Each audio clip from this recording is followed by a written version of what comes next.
Bonjour. I'm in France. I'm in Bordeaux.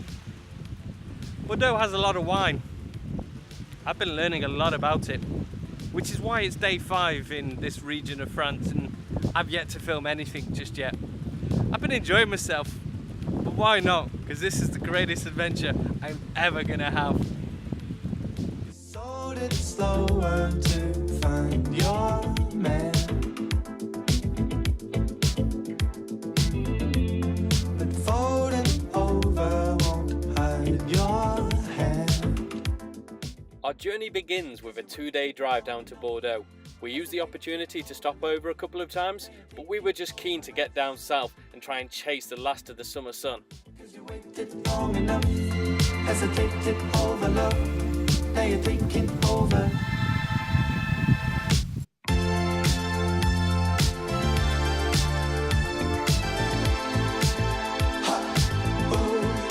I can't just believe it.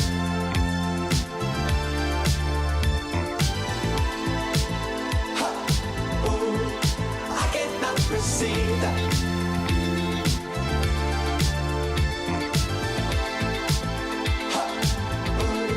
But I can just believe it.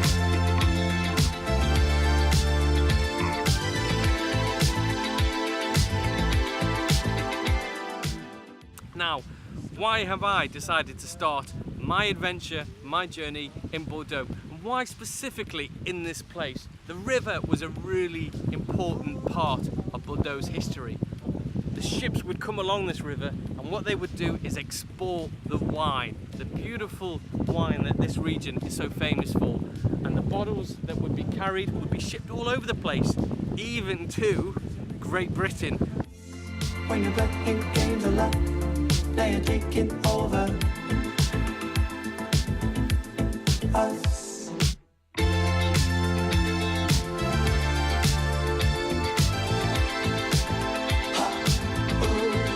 I can't just believe it.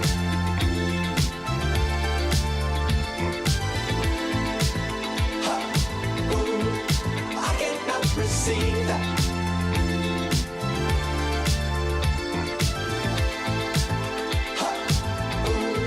But I can just believe it.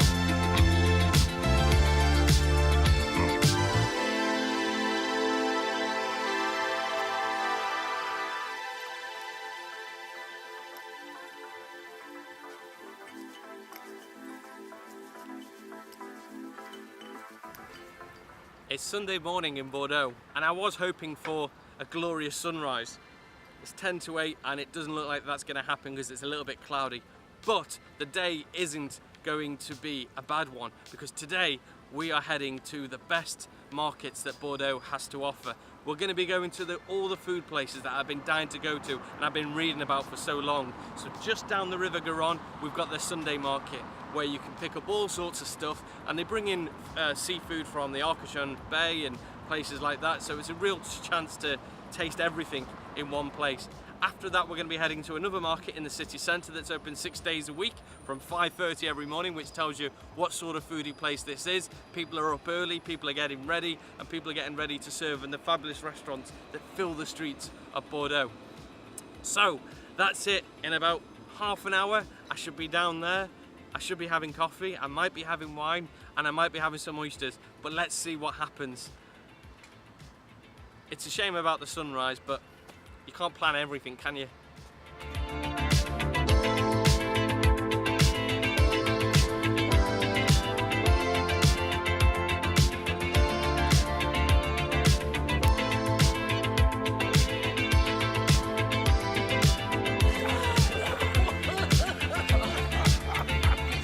Yes, this is the moment difficult for change the mentality of the world.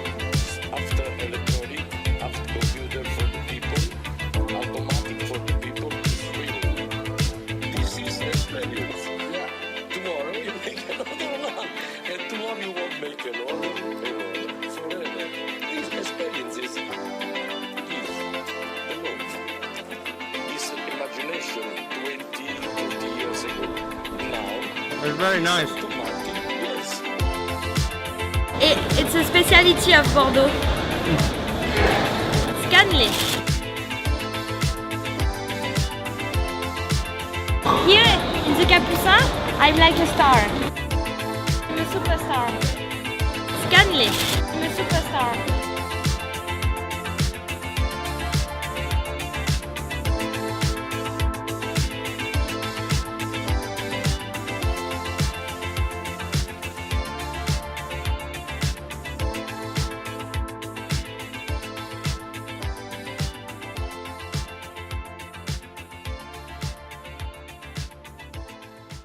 Okay, so I am here back at Arcachon Bay. This is one of the highlights for us of the Bordeaux region. Tonight we are hoping to do some cooking on camera.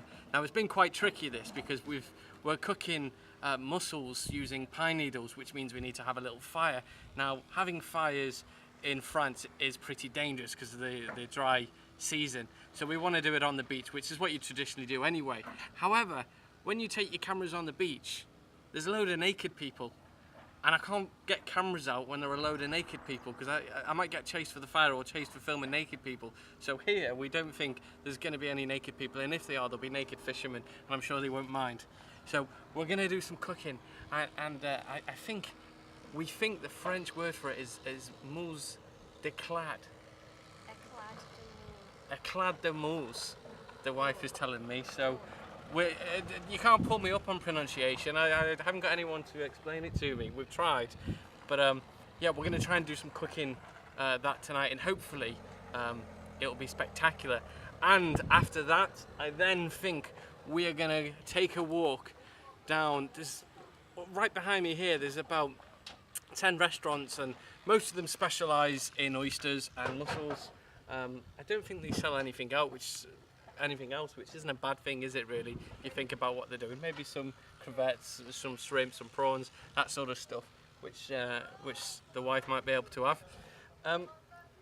So we're going to hopefully do some cooking just on the sand over there, and then once we've done that, we're then going to go to one of the restaurants and have some oysters whilst the sun's setting. Anyway, right, let's see how we get on.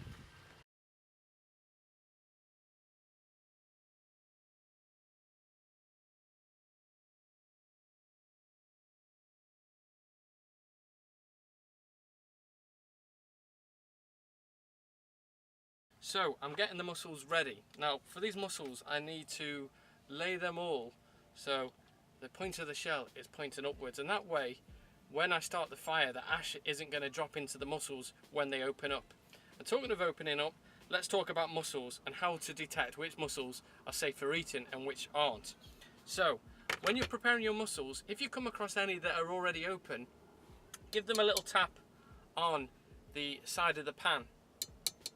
And what that should do is force them to close up. And it does take ages, it does take a while, but this one is slowly closing, so I know he's still alive. So for that one, I can keep. But I'm sure I saw one before in here, which was already open. Now it's really important you check this, because if you have one that's already open and isn't closing up, then you will get ill if you eat it. And you don't want to get ill, especially if you're on holiday. I guess I'm just gonna have to keep looking through each one. If they're already shut, they're good to eat. If they open up whilst cooking, they're good to eat. If they don't open up whilst cooking, don't bother eating them, just chuck them away. So I'm just gonna line them all up with the corners pointing upwards. And like I said, once I start that fire, it will stop the ash from going in, and hopefully they'll just open up on the bottom. Now, this is, I guess, quite a it's a bit of a jigsaw. Maybe get the kids to do this one, because this is quite painstaking, you know.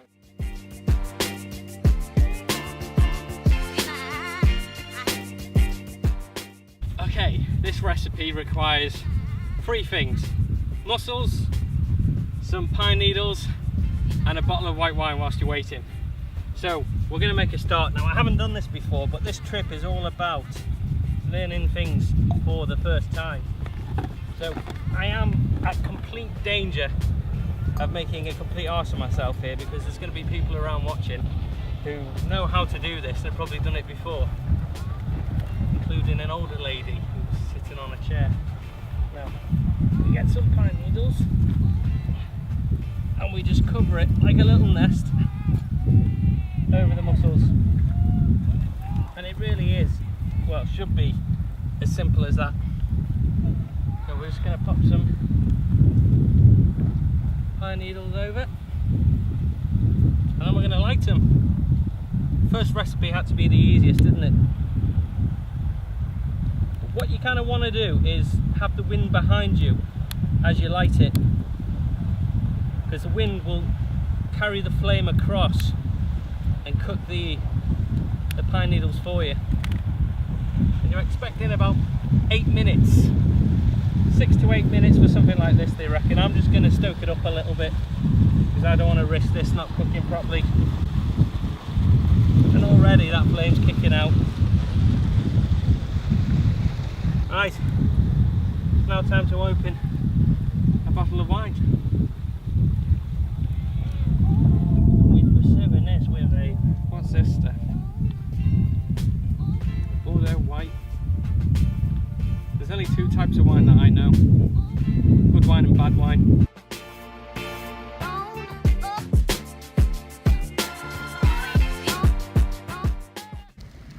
Got a sneaky one that's already opened.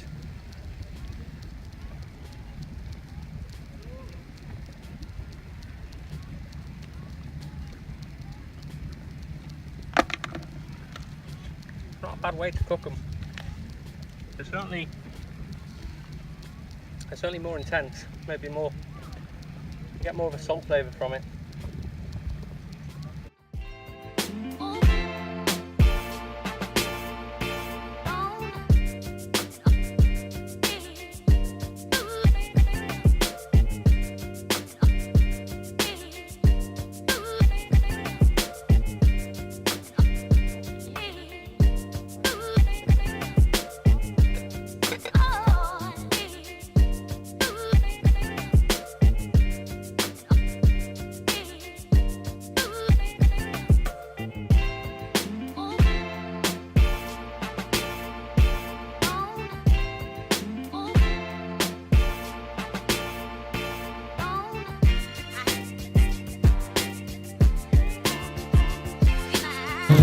I've managed to get a stand on the tractor.